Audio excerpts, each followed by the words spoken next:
Hello student. आप सभी का स्वागत है पीएस स्टडी सेंटर के यूट्यूब चैनल पे। कैसे हैं आप सभी? उम्मीद कर रहे हैं आप सभी जहां भी होंगे स्वस्थ होंगे, मस्त होंगे एवं पढ़ाई में व्यस्त होंगे।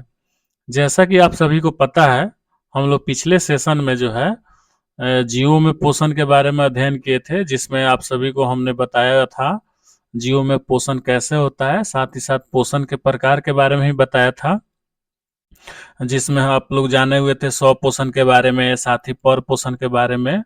और पर पोषण के प्रकार में हम बताए हुए थे परजीवी पोषण, मृतजीवी पोषण एवं प्राणी संपोषण के बारे में। तो आज के इस अध्याय में हम लोग जानेंगे पौधे में पोषण कैसे होता है। ठीक है, तो बिना देरी के चलिए हम वीडियो स्टार्ट करते हैं।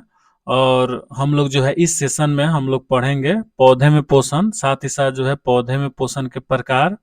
इसके अलावा हम लोग पढ़ेंगे प्रकाश संश्लेषण के बारे में, साथ ही साथ जो है क्लोरोफिल के बारे में पढ़ेंगे।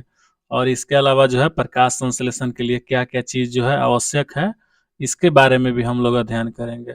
तो वीडियो में अंत तक बने रहिएगा और साथ ही साथ जो है नोट्स भी बनाते चलिएगा। तो चलिए शुरू करते हैं और सबसे पहले जानते हैं पौधे में पोषण कैसे होता है।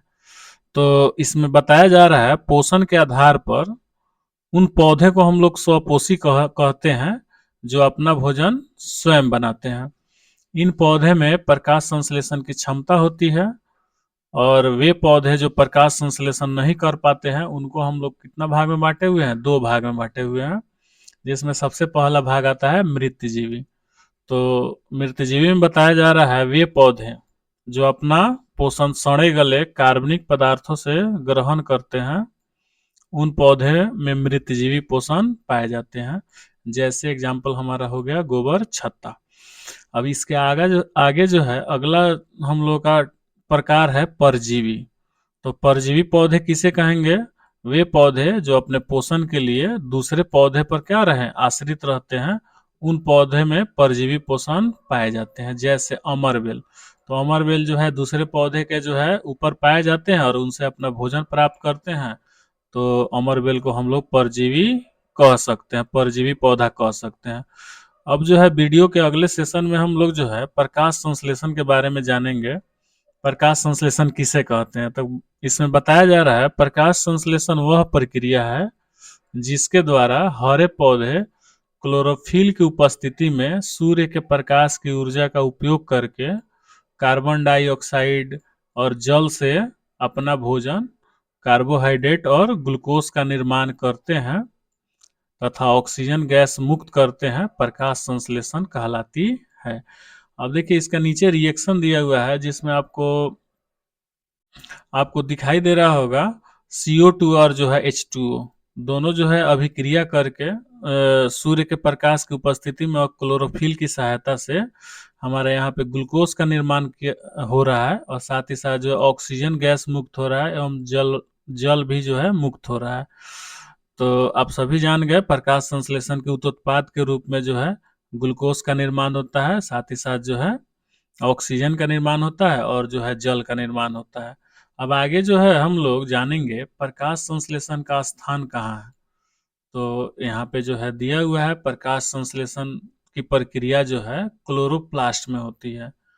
क्लोरोप्लास्ट में जो है क्लोरोफिल पाए जाते हैं, और ये अधिकांशतः पौधे के पत्तियों में पाए जाते हैं। इसलिए पत्तियों को प्रकाश संश्लेषी अंग कहते हैं एवं हरित लौह को प्रकाश संश्लेषी अंगक कहते हैं। तो प्रकाश संश्लेषण के स्थान के बारे में आप लोग जान गए। प्रकाश संश्लेषण का स्थान कहाँ है? तो प्रकाश संश्लेषण का स्थान है पेड़ पौधे की पत्तियां, जहाँ पे क्लोरोफिल और जो है हरित लौह पाई जाती है। अब आगे जो है प्रकाश संश्लेषण प्रक्रिया के लिए जो है कौन कौन सा जो है पदार्थ आवश्यक है, इसका यहाँ पे सूची दिया गया है। तो प्रकाश संश्लेषण के लिए हमको 4 पदार्थों की आवश्यकता हो रही है। ठीक है, जिसमें सबसे पहला प्रकार है हमारा क्या चीज? पर्णहरित या क्लोरोफिल। दूसरा है कार्बन डाइऑक्साइड, तीसरा है जल, और चौथा है सूर्य का प्रकाश। अब देखिए पर्णहरित या क्लोरोफिल, तो हम सभी जान रहे हैं, हम जानते हैं कि प्रकाश संश्लेषण प्रक्रिया केवल हरे पादपों में होता है, और यह सूर्य के प्रकाश को क्या करता है? अवशोषित करके पौधे को भोजन बनाने में मदद करता है। और इसके अलावा जो है आगे जो है इसका टाइप्स दिया हुआ है क्लोरोफिल के प्रकार। तो क्लोरोफिल कितने प्रकार के होते हैं, तो इसको जो है हम लोग मुख्यतः दो भाग में बांटे हुए हैं, जिसमें क्लोरोफिल ए है और साथ ही साथ जो है क्लोरोफिल बी है। तो क्लोरोफिल ए क्या है, तो यह जो है प्रकाश संश्लेषण में मुख्य रूप से भूमिका निभाता है। और दूसरा क्लोरोफिल बी है, जिसमें जो है यह सहायक वर्णक के रूप में कार्य करता है और अतिरिक्त प्रकाश ऊर्जा को अवशोषित करता है। आगे जो है दिया हुआ है प्रकाश संश्लेषण के लिए जो है क्लोरोफिल आवश्यक है। इसको हम लोग कैसे प्रूव करेंगे, कैसे जानेंगे जो है प्रकाश संश्लेषण के लिए क्लोरोफिल ही अनिवार्य है। तो इसमें जो है हम प्रयोग के लिए हम लोग एक क्रोटॉन का क्या करते हैं, पौधा लेते हैं, जिसका जो है चित्तीदार पत्ती को तोड़ करके उसके हरा और सफेद भाग को हम लोग रेखांकित कर लेते हैं। फिर इसको हम लोग का क्या करते हैं, गर्म पानी में उबाल करके गर्म अल्कोहल में डाल देते हैं, जिससे जो है पत्ती का रंगहीन भाग, ठीक है, रंगहीन हो जाता है। और इसे ठंडे पानी से हम लोग धो धो करके पेट्री डिश में रख करके आयोडीन का कुछ बूंद डालते हैं, तो हम पाएंगे कि पत्ती का हरा चित्तीदार वाला भाग जो है गाढ़ा नीला हो गया, परंतु जो है सफेद चित्ती वाला भाग पर आयोडीन का कोई प्रभाव नहीं पड़ता है।